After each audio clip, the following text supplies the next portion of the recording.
యోనా అనేవారు ఒక ప్రవక్త. మరి ప్రవక్త అంటే అర్థం ఏంటంటే దేవుడు ఏది చెప్తే ఆ వాక్కును ప్రజలకు అందించడమే ప్రవక్త గారి యొక్క పని. సో ఈ యోనా గారికి దేవుడు ఏమని తెలియచేసినారు అని మనం చూస్తే, మొదటి అధ్యాయము 2వ వచనం, నినివే పట్టణస్థుల దోషము నా దృష్టికి ఘోరమాయను గనుక నీవు లేచి నినివే మహాపట్టణమునకు పోయి దానికి దుర్గతి కలుగునని ప్రకటింపుము. సో దేవుడిచ్చిన వాక్కు ఏంటి అంటే, నినివే అనే ఒక పట్టణం ఉంది, దాని యొక్క దోషము ఎలా ఉందట, దేవుని దృష్టికి ఘోరమైపోయింది. కాబట్టి నీ వెళ్ళి ఏం చేయాలి, నినివే మహాపట్టణమునకు పోయి దానికి దుర్గతి కలుగునని ప్రకటింపుము. ఏమని చెప్పమన్నారు, దానికి చాలా కష్టం వస్తుంది, నష్టం వస్తుంది ఆ పట్టణానికి. ఆ పట్టణస్థుల యొక్క దోషము చాలా భయంకరంగా ఉంది అని దేవుడు తెలియచేసినారు. ఈ నినివే అనేది ఏంటండి, మహాపట్టణం. సో మన కొవ్వూరుని కూడా పట్టణం అంటారు, కానీ కొవ్వూరుని మహాపట్టణం అంటామా అనం. మన కొవ్వూరు ఎలాంటిది, పల్లెటూరు కాదు, పట్టణము కాదనమాట. సో ఈ పట్టణంలో ఎంతమంది ప్రజలు ఉన్నారట, 4వ అధ్యాయము మనం చివరి వచనం అండి, 11వ వచనం. అయితే 120,000 కంటే ఎక్కువై, అంటే ఎంతమంది ఉన్నారు అక్కడ, 120,000 మంది జనం. కొవ్వూరులో మహా కలిపితే ఎంత ఉంటారండి, మనకి 1,00,000 కూడా ఉండరు కదా. కానీ ఈ పట్టణంలో ఎంతమంది ఉన్నారట, 120,000 మంది జనం. అందుకే దీన్ని ఏమన్నారు, మహాపట్టణం అన్నారు. ఈ పట్టణములో దోషం ఎలా ఉంది, దేవుని దృష్టికి ఘోరమైపోయింది. కాబట్టి నీవు వెళ్ళి ఆ పట్టణానికి కీడు వస్తుంది అని నీవు తెలియచెప్పు అని నినివే పట్టణానికి వెళ్ళమని యోనా గారికి ప్రభు తెలియచేశారు. కానీ మరి ఆ కాలంలో మనలాగా ట్రైన్స్ లేవు, బస్సులు లేవు, ఆటోలు లేవు. వాళ్ళ ప్రయాణం ఎలా సాగేదండి, షిప్స్లోనే, ఓడల్లోనే వాళ్ళ యొక్క ప్రయాణము కొనసాగేది. సో వీళ్ళు ఏం చేశారట, మనం చూస్తామంటే మొదటి అధ్యాయం 3వ వచనంలో, అయితే యెహోవా సన్నిధిలో నుండి తర్షీషు పట్టణమునకు పారిపోవాలనని యోనా యొప్పేకు పోయి తర్షీషునకు పోవు ఒక ఓడను చూచి ప్రయాణమునకు కేవు ఇచ్చి యెహోవా సన్నిధిలో నిలువక ఓడ వారితో కూడి తర్షీషుకు పోవుటకు ఓడ ఎక్కెను. సో ఈ యొప్పే పట్టణము అనేది ఏంటి, అదొక హార్బర్ అన్నమాట. అంటే అక్కడ చాలా పట్టణాలకు వెళ్ళడానికి ఓడలు వస్తూ ఉంటాయి. సో అక్కడ చాలా పట్టణానికి వెళ్ళే ఓడలు ఉన్నాయి. దేవుడు ఎక్కడికి వెళ్ళమన్నారు, నినివేకి వెళ్ళమన్నారు. కానీ ఈయన ఏ ఊరు వెళ్ళే ఓడెక్కారంట, తర్షీషు అనే పట్టణానికి వెళ్ళే ఊరు ఎక్కి ఆ ఊరికి వెళ్ళే ఓడైన ఎక్కారు. ఎక్కిన తర్వాత అంతా బాగానే ఉంది, కానీ అక్కడ ఏం జరిగిందట, 4వ వచనంలో, అయితే యెహోవా సముద్రం మీద పెద్ద గాలి పుట్టింపగా సముద్రమందు గొప్ప తుఫాను రేగి ఓడ బద్దలైపోవు గతి వచ్చాను. సో అక్కడ ఏం జరిగింది, చాలా గొప్ప తుఫాను వచ్చింది. ఆ తుఫాను ఎంత తుఫాను అంటే ఇక్కడ మనకి రాశారు కదా, గొప్ప తుఫాను. ఆ తుఫానుకి ఏమైందంట, ఓడ బద్దలైపోయే పరిస్థితికి వచ్చేసింది. వచ్చేస్తే వాళ్ళందరూ ఏం చేశారంట, నావికులు అందులో ఉన్న వాళ్ళందరూ కూడా చాలా భయపడ్డారట. భయపడి వాళ్ళందరూ ఇంకేం చేస్తున్నారండి, ఇంకా మనకి తీవ్రమైన భయం వచ్చేసింది అనుకోండి, అప్పుడు ఏం చేస్తాం, ప్రార్థన చేస్తాం, తండ్రి నాయన దేవా నువ్వే దిక్కు అని మనం అనుకుంటాం. అలాగే వాళ్ళు కూడా ఏం చేస్తున్నారట, అందరూ ప్రేయర్ చేస్తున్నారు, ఎవరి దేవుళ్ళని వాళ్ళు మొక్కుకుంటూ ఉన్నారు. అయితే యోనా గారు ఏం చేశారట, మనం ఇక్కడ చూస్తామంటే 5వ వచనం లాస్ట్ లైన్లో, అప్పటికి యోనా ఓడ దిగువ భాగమునకు పోయి పండుకొని గాఢ నిద్రపోయి ఉండెను. సో ఈ అందరూనేమో భయపడుతూ, అమ్మో ప్రాణాలు పోతాయి, మా కుటుంబాలు ఏమైపోతాయి, మేము వెళ్ళకపోతే మా కుటుంబాలు ఏమైపోతాయి, ఈ ఓడలో చచ్చిపోతామేమో అని అందరూ భయంతో తల్లడిల్లుతూ ఉంటే యోనా గారి పరిస్థితి ఎలా ఉంది? ఓడ కిందకి వెళ్ళిపోయి ఆయన హాయిగా పడుకున్నారంట. పండుకొని ఉంటే మరి ఇక్కడ వెంటనే ఆ నావికుడు వచ్చాడు.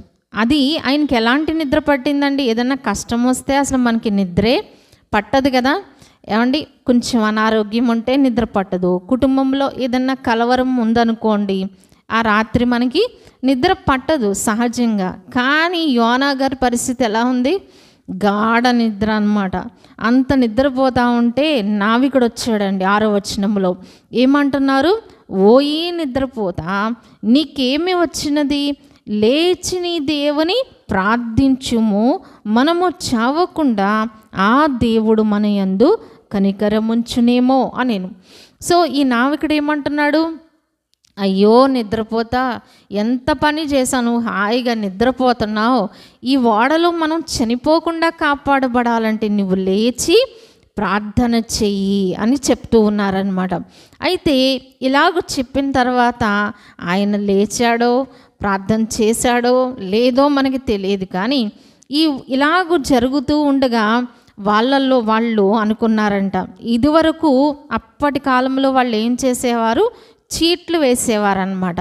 ఏదైనా ఒక స్వాస్థ్యాన్ని పంచిపెట్టేటప్పుడు కూడా ఇశ్రాయేలీల కాలంలో వాళ్ళు యెహోవా సన్నిధిని ఏం చేసేవారట? చీట్లు వేసేవారు. అంటే ఈ పొలం ఎవరికి ఇవ్వాలి, ఇది ఎవరికి ఇవ్వాలి, చీట్లు వేసేవారనమాట. చీట్లు అంటే ఏంటండి? ఎంతమంది పేర్లు ఉన్నాయో అంతమంది పేర్లు రాసి మడత పెట్టి ఏదో ఒకటి తీస్తూ ఉంటారనమాట. అలాగూ వీళ్ళందరూ కూడా అసలు ఈ కీడంతా మన మీదకి ఎలా వచ్చింది? వాళ్ళ జ్ఞానం చూడండి. అంటే ఇది మామూలుగా వచ్చిన తుఫాను కాదు, ఇది ఎవడో ఒకడు ఏదో చేశాడు, అందుకే ఇంత పరిస్థితి వచ్చింది అనేది వాళ్ళకి అర్థమైందనమాట. అని వాళ్ళు ఏం చేశారంట? ఆ ఓళ్ళలో ఎంతమంది ఉన్నారో అంతమంది పేర్ల మీద చీటీలు రాసి తీస్తే ఆ చీటీ ఎవరి మీద వచ్చిందటండి? యోనా గారి మీద వచ్చిందట. అప్పుడు యోనా గారిని అడుగుతున్నారు 8వ వచనములో, అసలు నువ్వెవరు, నీ ఊరేంటి, నీ వ్యాపారం ఏంటి, నీ పరిస్థితి ఏంటి అని అంటూ ఉన్నప్పుడు ఇతను ఏం చెప్తున్నాడు? ఆన్సర్ 9వ వచనములో, నేను హెబ్రీయుడను, సముద్రమునకును భూమికిని సృష్టికర్తయే ఆకాశమందున్న దేవుడైన యెహోవా యందు నేను భయభక్తులు గలవాడనై ఉన్నాను. సో ఏం చెప్పుకుంటున్నాడు ఇతను? దేవుని గురించి చూడండి ఎంత గొప్పగా చెప్తున్నాడో. ఆయన సముద్రానికి భూమికి సృష్టికర్త, ఆకాశమందు దేవుడై ఉన్నారు, భూమికి దేవుడై ఉన్నారు అని చెప్తున్నారనమాట. అలాంటి దేవుని యందు నేను భయభక్తులు గలవాడను అని చెప్తూ తాను ఏ పని చేశాడో, అంటే దేవుడు నినివే వెళ్ళమంటే నేను తర్షీషు వెళ్ళిపోతున్నాను అని చెప్పినప్పుడు అక్కడున్న వాళ్ళందరూ కూడా చాలా భయపడ్డారంట. భయపడి ఏం చేశారంట? మనం చూస్తూ ఉంటే 11వ వచనంలో, అప్పుడు వారు సముద్రము పొంగుచున్నది, తుఫాను అధికమవుచున్నది, సముద్రం మా మీదికి రాకుండా నిమ్మళించినట్లు మేము నీకేమి చేయవలనని అతనిని అడుగగా యోనా. మరి వాళ్ళందరూ ఏమంటున్నారు? ఓ పక్కన చూస్తే సముద్రం అల్లకల్లోలం అయిపోతుంది, తుఫాను ఎక్కువైపోతుంది, ఈ సముద్రం మా మీదకి వచ్చి మమ్మల్ని చంపేస్తుందేమో, నిన్ను మేము ఏం చేయాలి అని అడుగుతూ ఉంటే యోనా గారు ఏమంటున్నారండి? 12వ వచనంలో, నన్ను బట్టియే ఈ గొప్ప తుఫాను మీ మీదకి వచ్చిందని నాకు తెలిసి ఉన్నది, నన్ను ఎత్తి సముద్రంలో పడవేయడి, అప్పుడు సముద్రం మీ మీదకి రాకుండా నిమ్మళించునని అతడు వారితో చెప్పాను. సో ఆయన ఎంత గొప్ప మనసో చూడండి. ఏమంటున్నారు? నన్ను బట్టే కదా మీకు ఇంత శ్రమ వచ్చింది, నన్ను తీసి సముద్రంలో పడేయండి అన్నారనమాట. వెంటనే వాళ్ళు ఏం చేశారంట? ముందు చాలా భయపడ్డారు. భయపడి వాళ్ళు ఏం చేశారంట?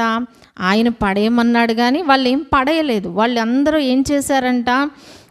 చాలా వాళ్ళ దగ్గరున్న సరుకులు అన్నీ కూడా సముద్రంలో పడేశారు. ఎందుకని? ఓడ తేలికవుతుందని. కానీ ఎంత చేసినా కానీ తుఫాను వాళ్ళను మరి బలంగా ముందుకు గెంటేసింది అనమాట. అందుకని 13వ వచనం లాస్ట్ లైన్లో ఉందండి, వారి ప్రయత్నము వ్యర్థమాయెను. సో ఈ యొక్క ప్రయత్నాలు వ్యర్థమైపోయినాయి. చివరికి ఇంకా సముద్రము ఓడలోకి వచ్చేస్తుంది. వాళ్ళందరూ ఏం చేశారంట, చిన్ని ప్రార్థన చేసుకొని, ప్రభా మరి ఈ బిడ్డని ఇందులో పడేస్తున్నాము, మేము ఇతన్ని చంపాము అన్న పాపము మా మీదకి రానివ్వకు నాయనా అని చెప్పి యోనా గారిని అందులో పడేశారండి. పడేయగానే ఏమైపోయిందంట అండి, వెంటనే సముద్రము ఆగిపోయిందంట. 15వ వచనములో యోనాను ఎత్తి సముద్రములో పడవేసిరి, పడవేయగానే సముద్రము పొంగకుండా ఆగెను. ఇది చూడగా ఆ మనుషులు యెహోవాకు మిగుల భయపడి. సో ఇక్కడ మనం చూస్తూ ఉంటే యోనా గారిని ఆ విధంగా సముద్రంలో పడేశారు. సో పడేసిన వెంటనే మరి ఆయన అందులో పడి చనిపోయారండి. చనిపోలేదు కదా, దేవుడు ఏం చేశారంట, ఒక పెద్ద చేపను యోనా గారి కోసం సిద్ధం చేయించారు. ఆ చేప ఏం చేసిందంట, ఆ యోనా గారిని మింగేసిందనమాట. మింగేసిన తర్వాత 2వ అధ్యాయం అంతా మనం చూస్తూ ఉంటే ఆయన చేసిన ప్రార్థన, చివరికి ఆ చేప ఈయన ఎక్కడికి తీసుకొచ్చింది, ఈదుకుంటా దేవుడు ఎక్కడికైతే వెళ్ళమన్నారో ఆ నినివే పట్టణమునకు తీసుకొని వచ్చి ఆ యొక్క యోనా గారిని అక్కడ కక్కివేసిందనమాట. కక్కేసిన తర్వాత అతను లేచి చూసేసరికి అతను ఎక్కడున్నాడు, నినివే పట్టణంలో ఉన్నాడు. చూడండి, దేవుని కార్యములు ఇంత ఆశ్చర్యంగా ఉంటాయి. యోనా అవిధేయత చూపించిన దేవుడు ఏం చేశారండి, యోనాను క్షమించారు, కాపాడారు. ఆ విధంగా మరి యోనా గారు వచ్చారు కదా, రెండోసారి మళ్ళీ దేవుని యొక్క వాక్యం వచ్చింది. 3వ అధ్యాయం 1వ వచనంలో అంతటా యెహోవా వాక్కు 2వ మారు యోనాకు ప్రత్యక్షమై. సో మొదటిసారి ప్రత్యక్షమైనది, ఆయన మాట వినలేదు. రెండోసారి ప్రత్యక్షమై మళ్ళీ అదే మాట చెప్తున్నారు.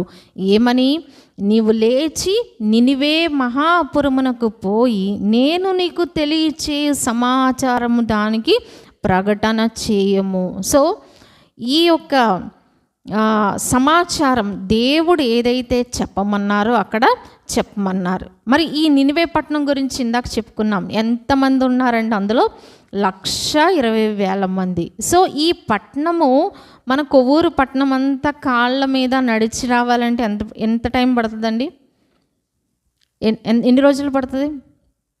ఒక్కరోజు కూడా పట్టదు. మన పట్టణం చిన్నదే కదా, ఒక్క రోజులో ఈ పట్టణం అంతా తిరిగేయచ్చు. అంటే మనలాగా కాదు కదా, అప్పుడు ప్రజలు బలవంతులు, శక్తిమంతులు కాబట్టి వాళ్ళు ఒక్క రోజులోనే మన పట్టణం తిరిగి వచ్చేయచ్చు.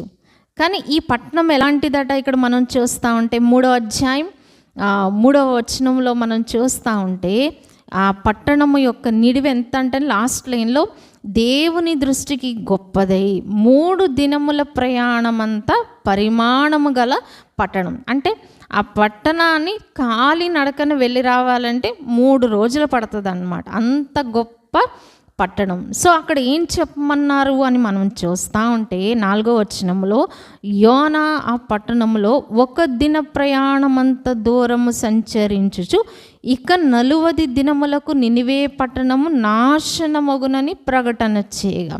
ఈయన ఎన్ని రోజులు సువార్త ప్రకటించారండి? 1 రోజు. కానీ ఈ పట్టణము ఎన్ని రోజులు పడుతుంది? 3 రోజులు పడుతుంది. కానీ ఈయన సువార్త చేసింది ఎన్ని రోజులు? 1 రోజు. ఏమని చెప్పారు? ఇంకా 40 రోజులు టైం ఉంది మీకు, ఈ 40 రోజుల్లో ఈ పట్టణం అంతా నాశనం అయిపోతుంది అని చెప్పినప్పుడు వెంటనే వాళ్ళందరూ ఏం చేశారంట, 5వ వచనంలో నినివే పట్టణపు వారు దేవుని యందు విశ్వాసముంచి ఉపవాస దినము చాటించి గనులేమి అల్పులేమి అందరూ గోనె పట్ట కట్టుకొనిరి. అంతేకాదు ఈ సంగతి రాజుగారికి కూడా తెలిసిందంట. ఆయన ఏం చేశారంట, అతడును తన సింహాసనం మీద నుండి దిగి తన రాజవస్త్రములు తీసివేసి గోనె పట్ట కట్టుకొని బూడిదలో కూర్చుండెను.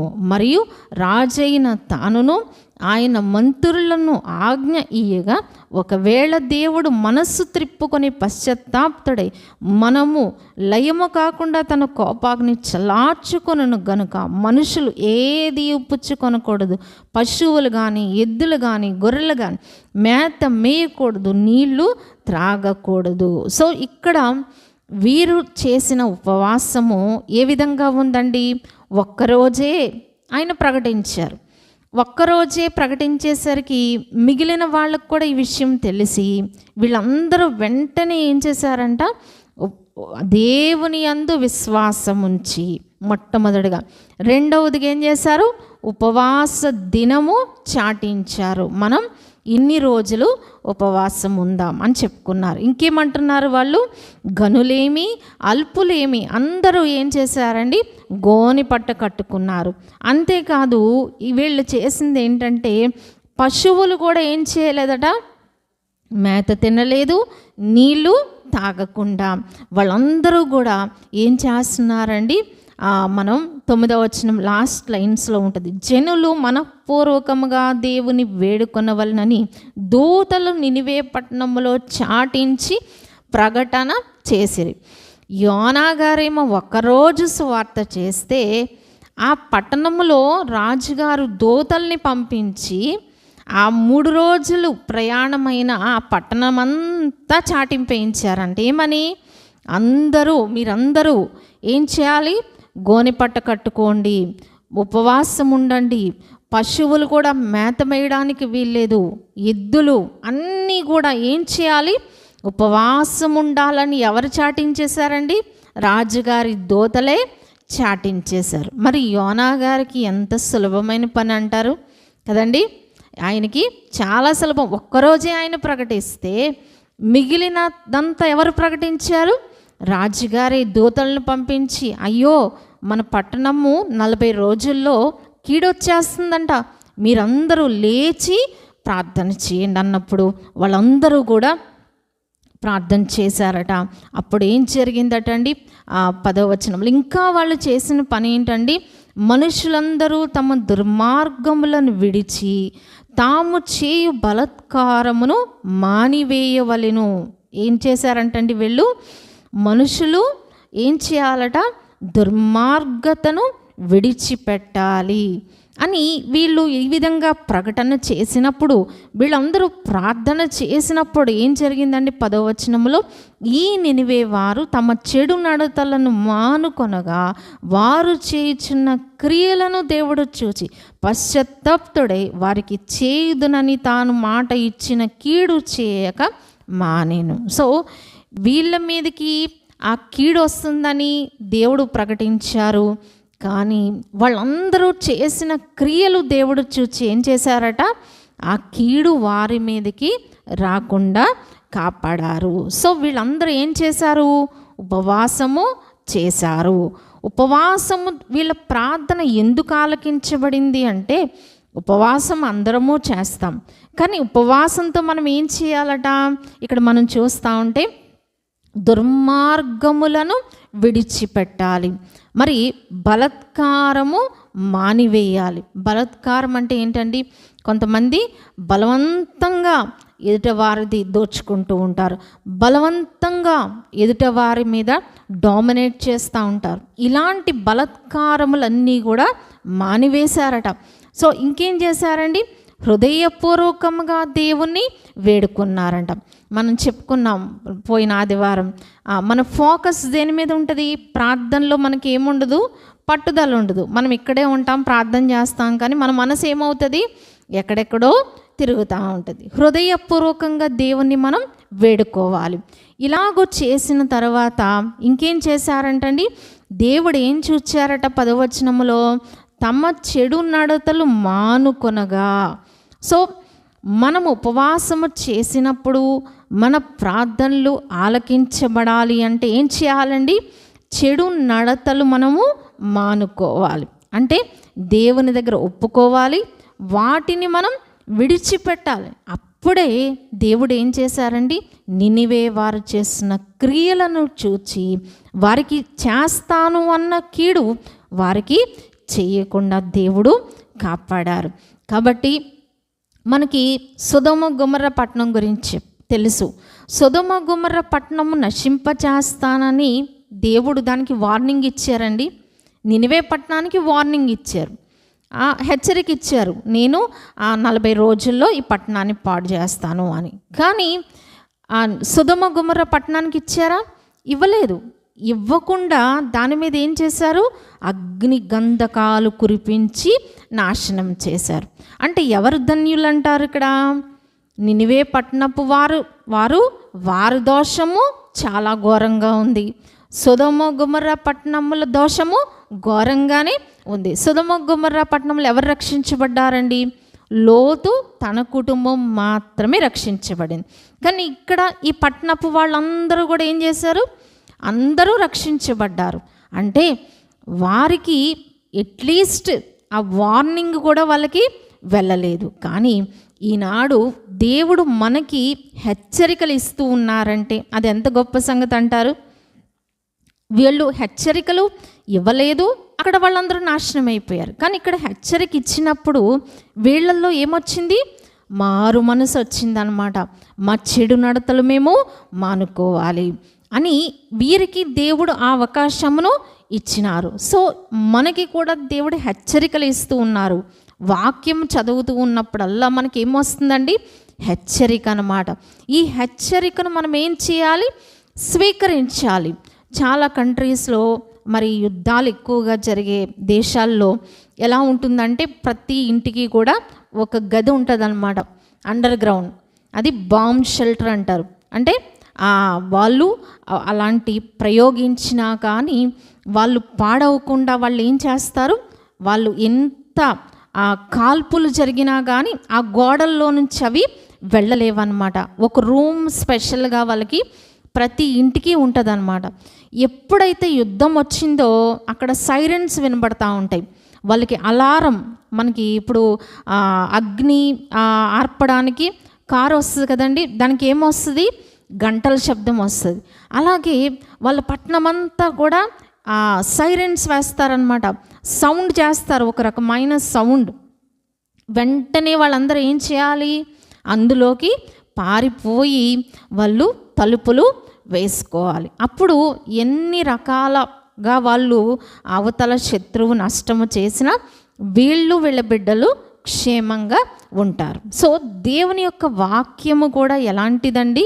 మనకు హెచ్చరిక లాంటిదన్నమాట. మనకు ఒక సైరన్. వెంటనే మనం ఏం చేయాలి? వీటిని అమ్మో నా జీవితాన్ని నేను మార్చుకోవాలి అని చెప్పి ఈ నినివే పట్టణస్థులు అందరూ ఏం చేశారండి? మొట్టమొదటిగా రాజుగారు కూడా ఏం చేశారట? తన సింహాసనాన్ని వదిలేసి కింద కూర్చొని గోనె పట్ట కట్టుకొని వాళ్ళందరూ ఉపవాసం ఉండి ప్రార్థన చేశారు. మనం కూడా ఏం చేయాలి? ఉపవాసము చేసినప్పుడు రాబోయే కీడులు దేవుడు తప్పించేవారిగా ఉంటారు.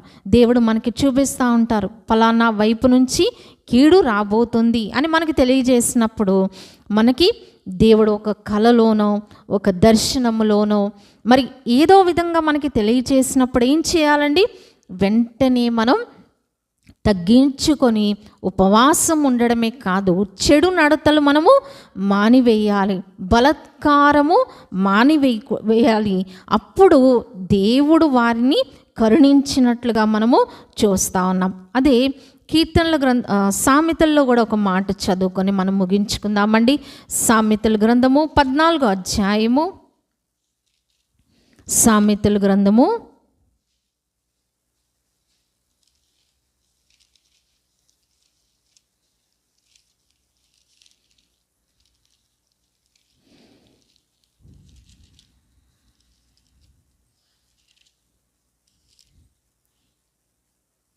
14వ ఒక మాట ఉంటుందండి.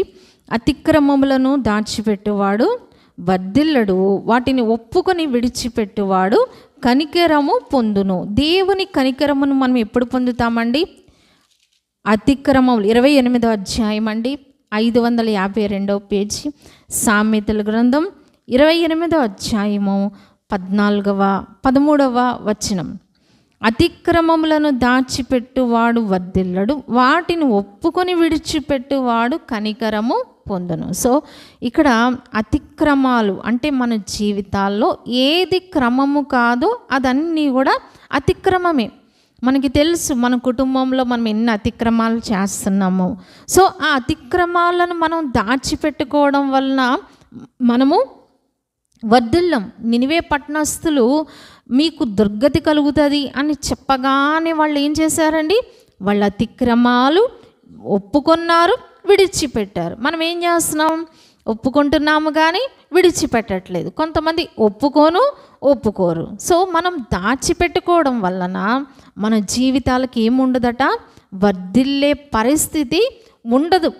ఆత్మీయంగా మనం వర్ధిల్లలేము, ఏ విధంగా కూడా మనం వర్ధిల్లలేం.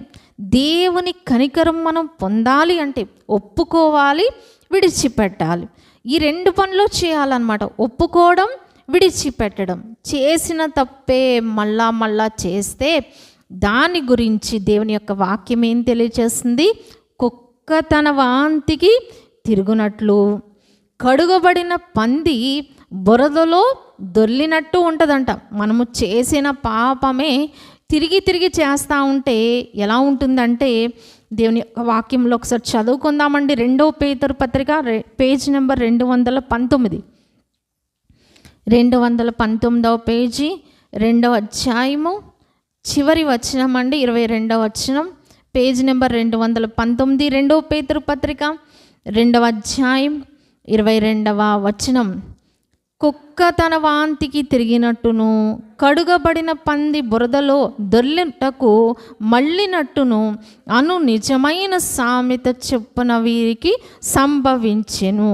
సో ఈ లోకంలో మనము చేసిన పాపమే ఒప్పుకుంటాం, మళ్ళా పాపం చేయడం, ఒప్పుకుంటాం, పాపం చేయడం. ఇలాగూ మనం చేస్తూ ఉంటే కుక్క ఏం చేస్తుందండి?